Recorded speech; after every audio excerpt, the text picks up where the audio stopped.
J'ai reçu beaucoup d'emails cette nuit et à mon réveil ce matin, j'ai été exceptionnellement ému et il faut que je vous en dise un mot. Salut, c'est Trado, je suis content de vous retrouver pour la mise à jour de l'analyse technique du CAC 40. On commence par l'analyse chartiste, mais juste avant, j'allais l'oublier, les news qui ont émaillé l'actualité.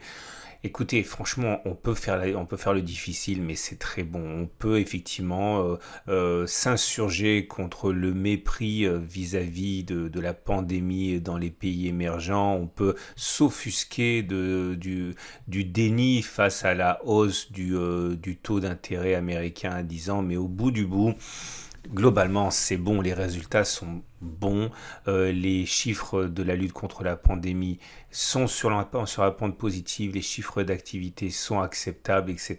Et les investisseurs, à tort ou à raison, décident de regarder le verre à moitié plein et les résultats exceptionnels délivré cette nuit notamment par Apple ne devrait pas inverser la tendance demain, puisqu'encore une fois je vous laisse regarder les fondamentaux, c'est pas mon boulot de vous les fournir, hein. Moi c'est plutôt l'analyse technique comme vous le savez, mais c'est très fort.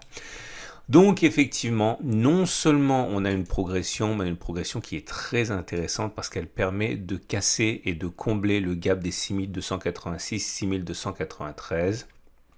Ce qui est intéressant dans cette histoire, c'est que en comblant ce gap, on bascule dans une situation où s'il devait y avoir consolidation, ce serait sans doute une consolidation assez mesurée qui prendrait la forme d'un trading range. Je vous rappelle que si on ne l'avait pas comblé, eh bien, il se serait agi jusqu'à preuve du contraire d'un gap de rupture avec possibilité d'avoir une baisse beaucoup plus conséquente. Alors maintenant, ce sont que des statistiques, mais globalement, ça reste excellent. Et on a même pu trouver la force d'aller solliciter la résistance journalière des 6297, 6320 et en bonus un plus haut. Alors ça s'est pas joué à grand chose, ça s'est même joué sur l'épaisseur du trait. Mais croyez-moi, on est allé plus haut sur cette bougie que sur cette bougie.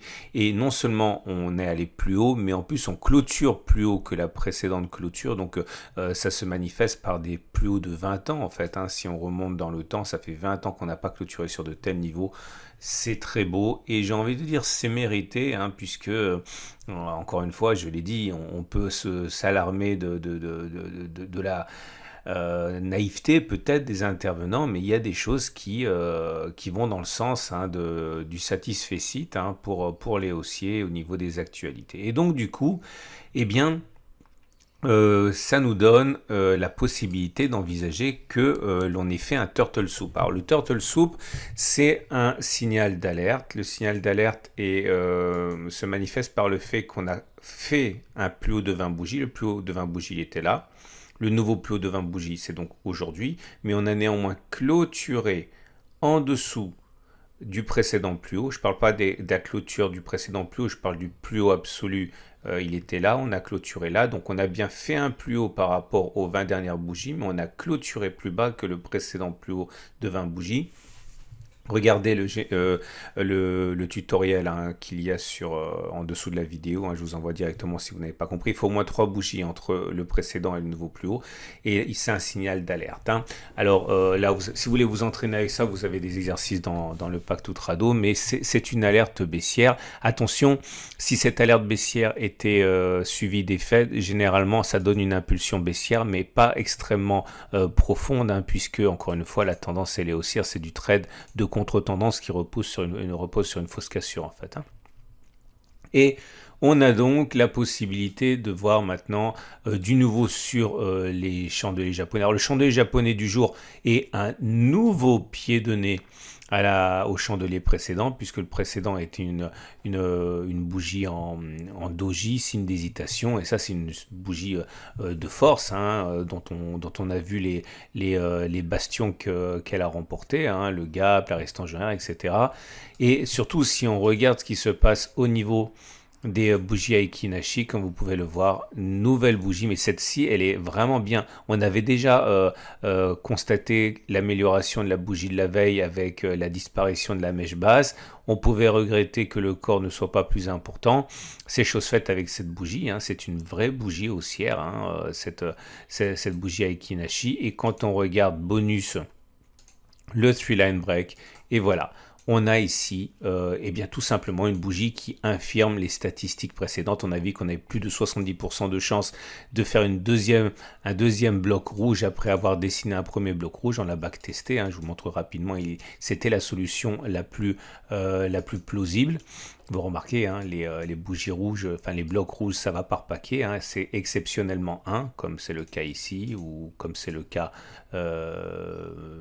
là, voilà. Mais généralement, ça aurait dû donner une deuxième bougie rouge, et ben ça a donné une bougie verte. Et on a backtesté le fait qu'on ait une bougie verte derrière une unique bougie rouge. Je vous invite à regarder les précédentes vidéos. Normalement, ça veut dire qu'on n'a pas terminé. Alors, ce qui nous amène maintenant aux chandeliers, non pas aux éléments purement techniques. Et les éléments purement techniques montrent que bah forcément, hein, c'est encore mieux, puisque la moyenne mobile à 7 jours maintenant reprend une pente ascendante.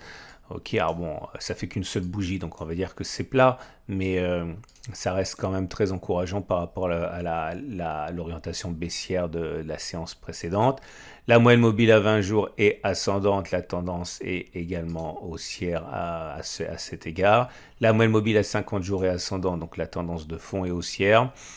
Là, les bandes de Bollinger, c'est intéressant, regardez, parce que autant j'étais relativement circonspect par rapport au resserrement des bandes de Bollinger jusqu'à hier, autant aujourd'hui, bah regardez, la Bollinger supérieure repart vers le haut, elle laisse la place pour les cours de remonter, et donc c'est assez encourageant pour la suite. Et regardez ça, le SAR contre les statistiques, contre les probabilités, inscrit un point vert, c'est-à-dire qu'il bascule aussi. Je vous rappelle qu'on a backtesté le fait que normalement, eh bien, lorsque l'on casse le SAR, comme sur cette bougie, on est beaucoup plus dans le sens des probabilités si on parie sur le fait qu'il y aura un nouveau plus bas que le contraire. Et donc, c'est une des raisons qui m'avait incité à spéculer à la baisse, hein, pour aller dans le sens des statistiques. Et vous voyez, là, ça ne s'est pas produit. Là aussi, contre toute attente, contre les statistiques, eh bien, on n'est pas allé plus haut que la bougie de cassure. Et bien au contraire, on a cassé le SAR dans l'autre sens. Maintenant, le super trend reste quand même rouge. Mais bon, il va être attaqué et peut-être que ce sera encore un élément qui va être du côté des haussiers, hein, s'il est cassé. Ce qui nous amène pour terminer aux autres indicateurs techniques. Alors j'aimerais insister sur 3 éléments. Premier élément, le fait que l'OBV qui met en relation en fait les volumes et les cours ne montre pas de divergence baissière. Ça veut dire que voilà, clairement les volumes accompagnent la hausse, donc il n'y a pas de loup, hein, il n'y a pas de danger a priori, puisqu'encore une fois les volumes légitiment les records et la hausse. Le CCI qui rebascule en zone de surachat et le stochastique aussi, c'est un signal de force. Alors on a déjà backtesté tout ça, on sait ce que ça veut dire, mais en tout cas dans l'immédiat, la force est du côté des haussiers.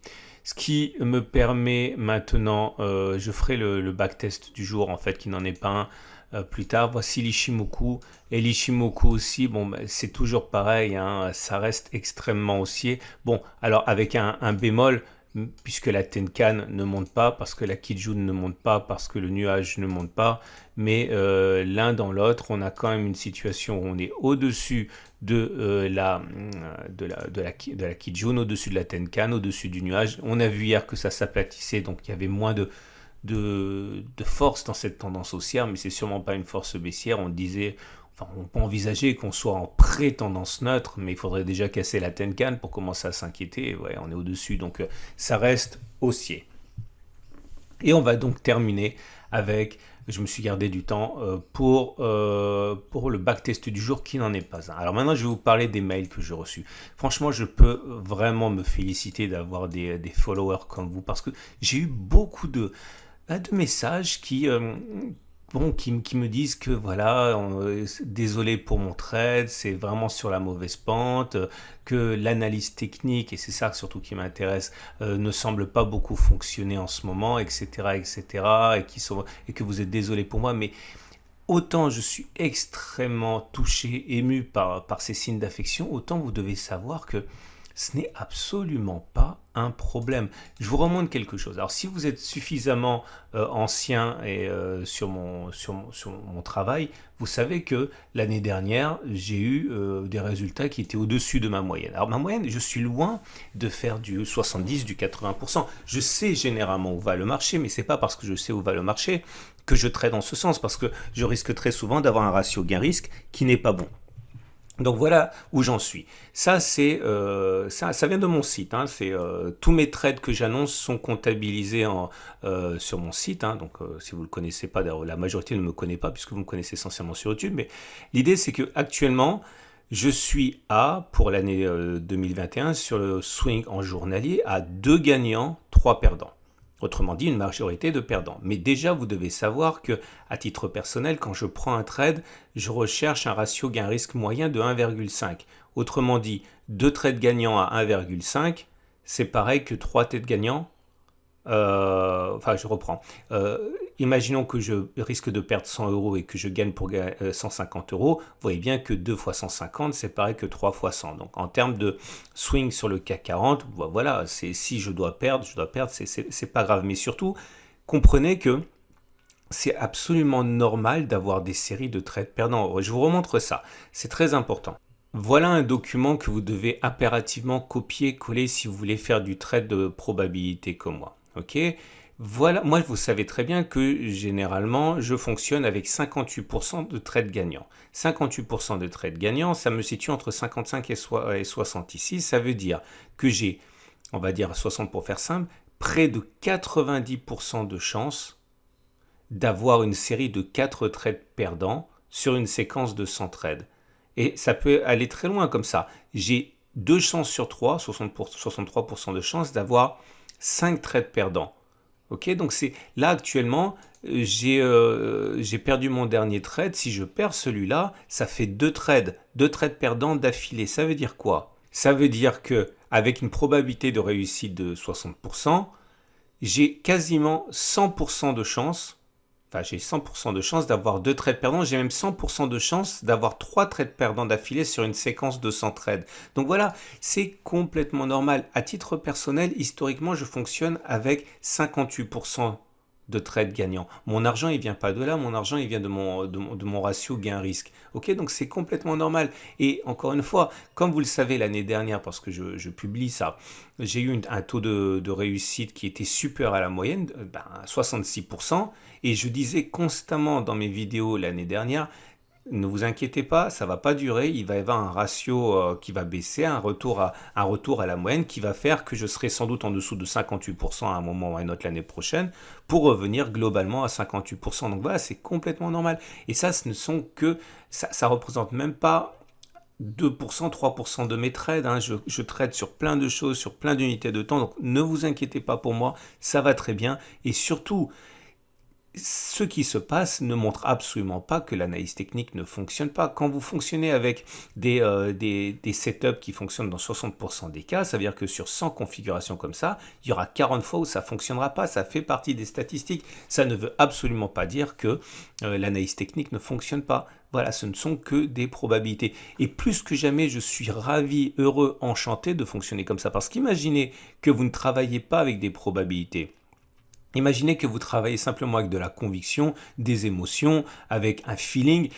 Enfin, effectivement, au bout de 2, 3, 4 trades perdants, vous risquez de commencer à paniquer, vous risquez de vous demander si votre technique fonctionne bien, vous allez la modifier, vous généralement la modifier au moment pile où ça aurait marché statistiquement. Et voilà, pour moi, c'est quelque chose dont je ne veux pas entendre parler. Donc oui, je suis absolument ravi d'utiliser des statistiques et des probabilités pour mes trades. Et non, je ne suis absolument pas inquiet de ce qui se passe.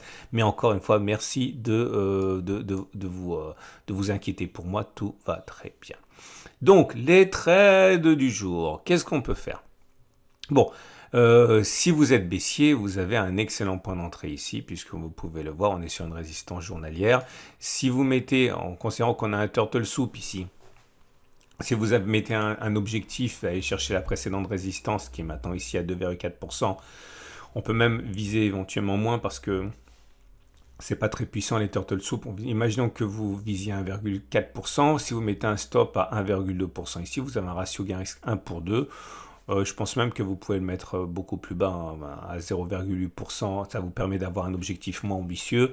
Voilà, vous visez moins 1,2% de baisse. Vous avez un ratio gain risque qui est satisfaisant et vous êtes dans le sens des statistiques du turtle soup. Donc ça va. Si vous êtes acheteur, bon, là c'est un petit peu compliqué. On a fait un backtest hier qui permettait d'être à l'achat. On l'a vu avec le signal inversé du Trix. Bon, je t'invite à regarder la vidéo d'hier.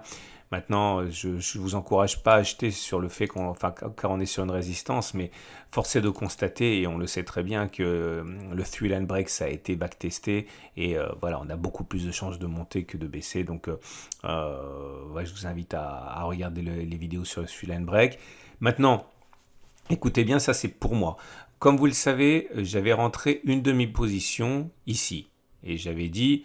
Bon, je vais attendre un petit peu pour l'autre demi-position parce que, pour plein de raisons que je vous invite à revoir dans les précédentes vidéos. Donc moi, j'ai rentré une demi-position ici. Est-ce que ça va être gagnant ce trade? J'ai beaucoup de mal à le penser, mais je me tiens au plan toujours. Et j'avais dit je rentrerai ma deuxième position dans la résistance journalière. Ok. Le plus important maintenant, c'est mon ratio gain-risque. Comme j'avais rentré 38,2% ici, que mon objectif, il était de faire 2,03%, j'avais dit que mon ratio gain-risque n'était pas terrible. Donc j'avais dit j'allais tout mettre sur la deuxième demi-position, hein, et ce qui me permettait d'avoir un stop loss, de reculer un petit peu mon stop loss et d'avoir un ratio gain-risque qui soit correct. Donc voilà, ma demi-position, elle est rentrée là. Donc stop à 2%. Enfin, objectif à 2%, stop à 2,46%, donc un ratio gain-risque qui est pourri. Ma deuxième position, elle est rentrée là, donc avec un excellent ratio gain-risque, puisque je vise toujours 3,3%, mais avec un stop à 1%, donc j'ai un ratio gain-risque de 3 pour 1, si bien que l'un dans l'autre, si je mets mon stop pour la position globale, mes deux demi-positions en 6370, je suis bon, j'ai un ratio gain-risque qui est satisfaisant, et je suis toujours dans le sens des statistiques, enfin du moins les statistiques que j'ai calculées, notamment vis-à-vis du super trend, etc. etc.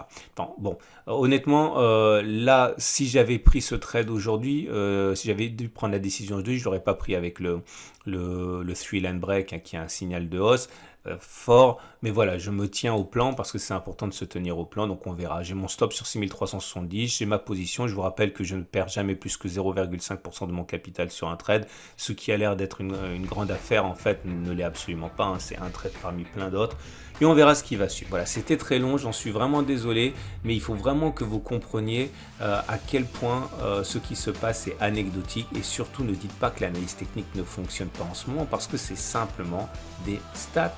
Voilà, à demain pour la mise à jour.